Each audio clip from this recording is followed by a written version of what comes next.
السلام علیکم ورحمۃ اللہ وبرکاتہ۔ میں ہوں ایاز اللہ اور آپ کا ہمارے چینل پر خیر مقدم ہے۔ معزز ناظرین، آج میں آپ کی خدمت میں انشاءاللہ رمضان المبارک کے کچھ فضائل اور رمضان المبارک کا دستور بیان کرنا چاہتا ہوں۔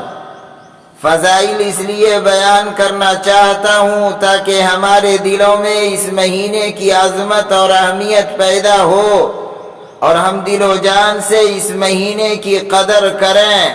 اور اس کے قیمتی لمحات کو ضائع کرنے سے بچیں۔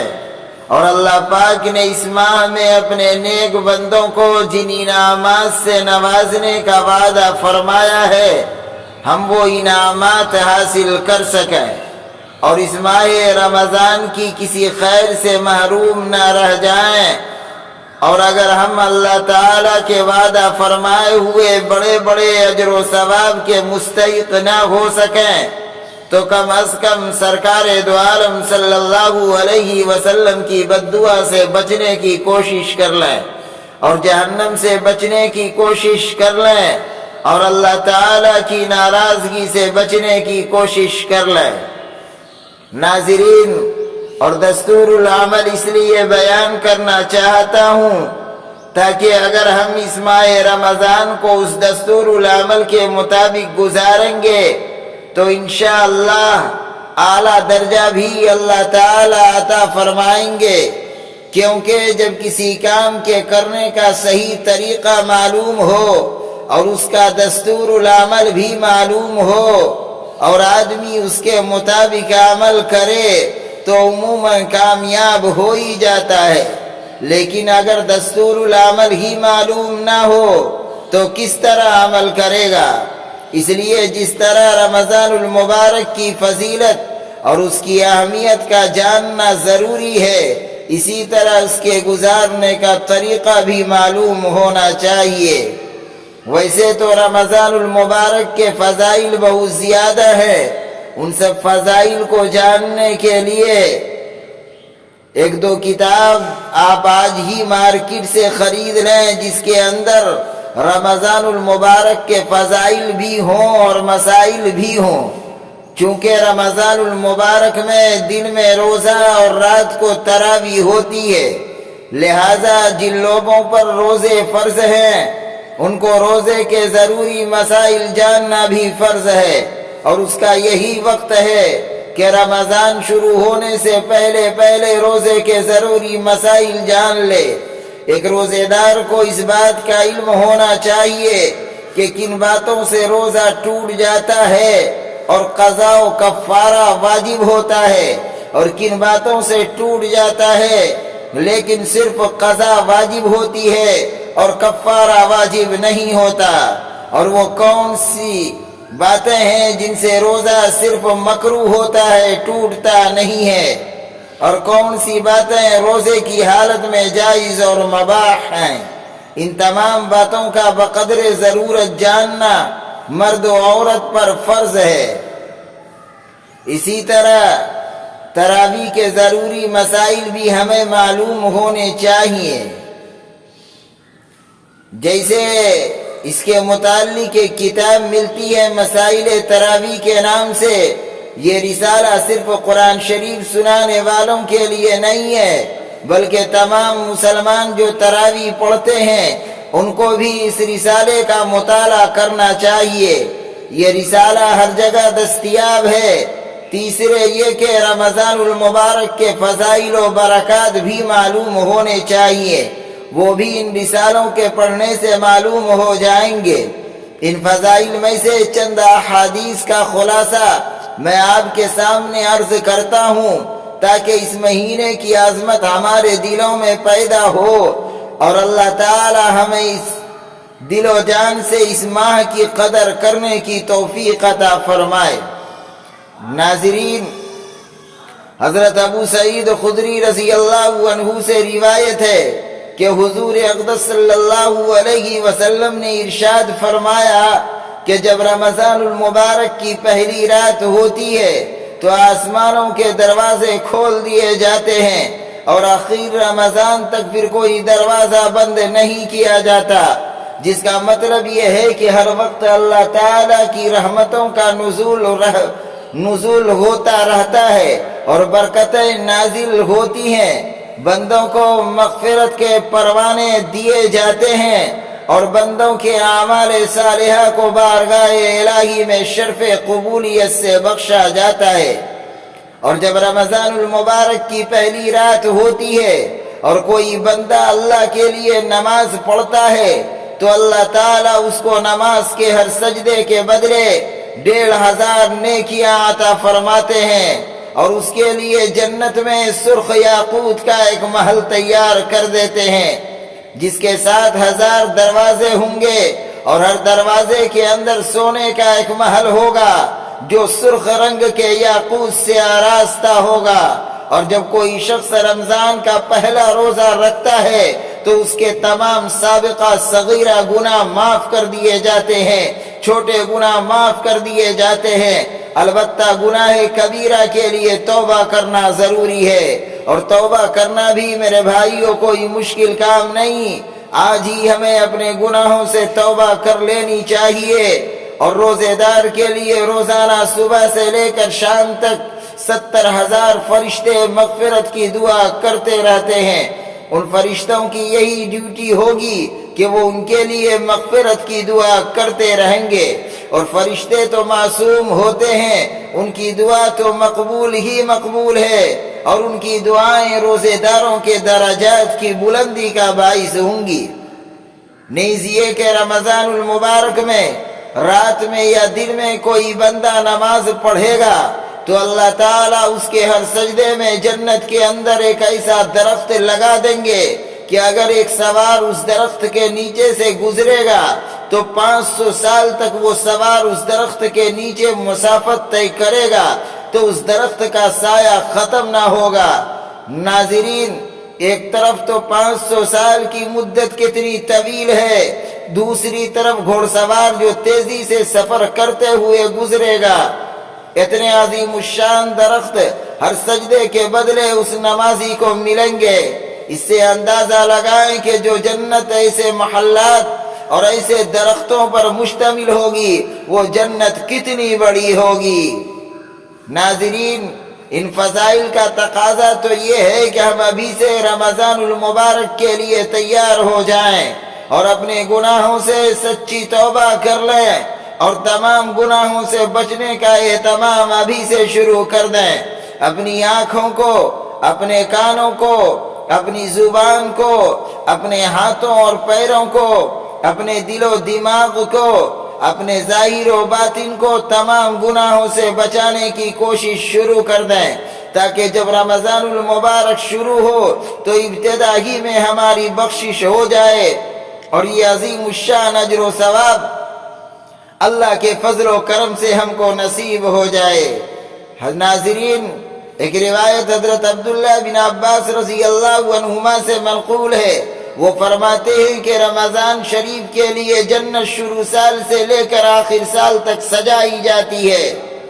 سجانے کا مطلب یہ ہے کہ جس طرح دنیا میں انسان سیزن کے موقع پر اپنی دکان کو سجاتا ہے اور اپنے مال کو صاف کر کے بنا کر سنوار کر سجاتا ہے تاکہ خریدار پسند کر کے اس کا مال خرید لیں، اسی طرح رمضان المبارک آخرت کا سیزن ہے۔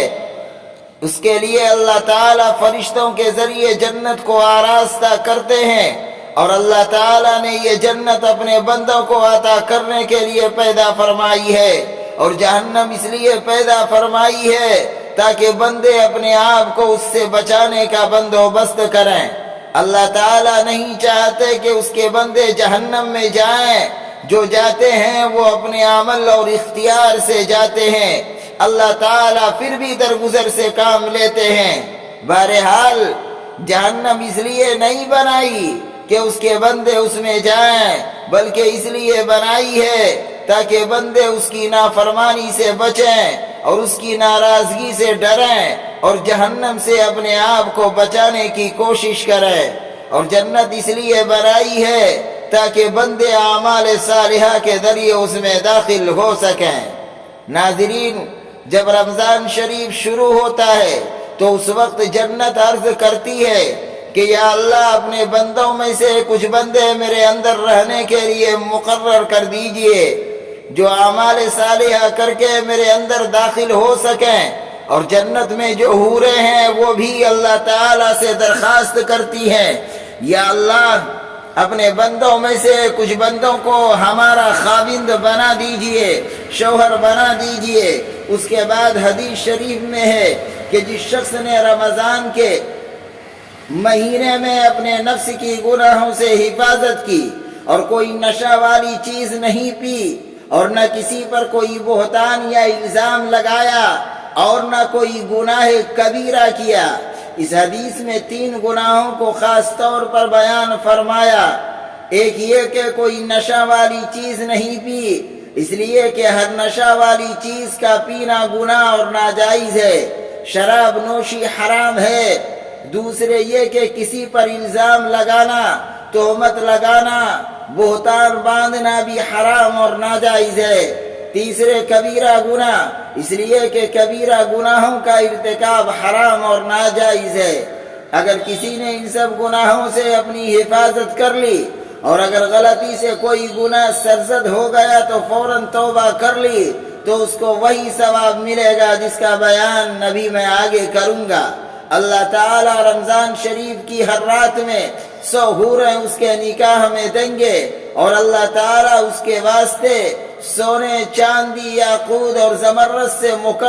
مرکب ایک محل بنائیں گے۔ اس محل کی لمبائی چوڑائی کا یہ عالم ہوگا کہ پوری دنیا اس محل کے اندر بکریوں کے باڑے کے برابر ہوگی۔ وہ محل اتنا وسیع و عریض ہوگا۔ ناظرین، اور جس شخص نے اس مہینے میں کوئی نشہ والی چیز پی لی یا کسی شخص پر کوئی بہتان اور تہمت لگائی یا کوئی گناہ کبیرہ کیا تو اللہ تعالیٰ اس کے پچھلے 1 سال کے نیک اعمال کا ثواب ختم کر دیں گے۔ اس لیے فرمایا کہ رمضان شریف میں بے احتیاطی سے بچو اور اپنے نفس کی پوری حفاظت کرو اور اس نفس سے محتاط اور چوکنے رہو تاکہ یہ نفس تم سے کوئی گناہ نہ کرا لے۔ اس لیے کہ اللہ تعالیٰ نے سال کے اندر 12 مہینے رکھے ہیں، جس میں سے 11 مہینے ہمارے لیے ہے، جس میں کماؤ، کھاؤ، پیو، لیکن 1 مہینہ خاص اللہ تعالیٰ کی عبادت کے لیے ہے۔ اس مہینے میں حد سے آگے نہ بڑھو اور بے احتیاطی نہ کرو۔ بہرحال جہاں اس ماہ مبارک میں بے پناہ اجر و ثواب کے وعدے ہیں اور ان کے اعلانات ہیں، جنت کے دروازے کھلے ہوئے ہیں، جہنم کے دروازے بند ہیں، آسمانوں کے دروازے کھلے ہوئے ہیں، ہمہ وقت اللہ تعالیٰ کی طرف سے برکتوں کا نزول ہو رہا ہے، رحمتوں کی بارش ہو رہی ہے، مغفرتوں کے پروانے دیے جا رہے ہیں، مگر یہ سب اسی وقت ہے جب ہم اللہ تعالیٰ کی نافرمانیوں سے بچنے کی بھی پوری کوشش کرتے رہیں۔ یہ نہ ہو کہ دیدہ و دانستہ جان بوجھ کر کھلم کھلا بے خوف و خطر گناہ کبیرہ کے اندر مبتلا رہیں۔ ایسی صورت میں تو اجر و ثواب ملنے کے بجائے خطرہ یہ ہے کہ کہیں گزشتہ 1 سال کی نیکیاں بھی ڈوب جائیں اور 1 سال کی محنت پر پانی پھر جائے۔ اس کا بہت خطرہ ہے، اس لیے یہ حدیث بہت اہتمام سے یاد رکھنے کی ضرورت ہے، جس میں دونوں پہلو بیان کر دیے گئے ہیں کہ جو شخص اس ماہ مبارک میں گناہوں سے بچنے کی کوشش کرے گا تو اس کو بڑے بڑے اجر و ثواب ملنے کی امید ہے۔ خدا نہ خواستہ اگر کسی شخص کا رمضان المبارک میں بھی وہی حال رہا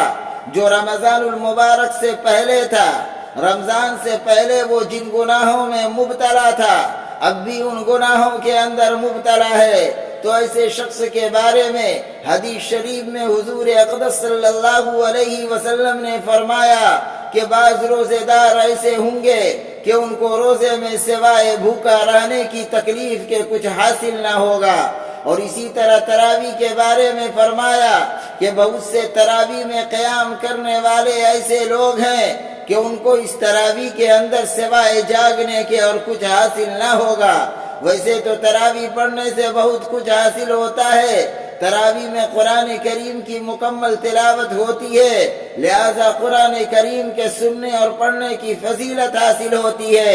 اور ایک ایک حرف پر نیکیاں لکھی جاتی ہے۔ لیکن جس شخص نے تراویح کو صحیح طریقے سے نہیں پڑھا، اس فضیلت سے، نیکیوں سے محروم رہ گیا۔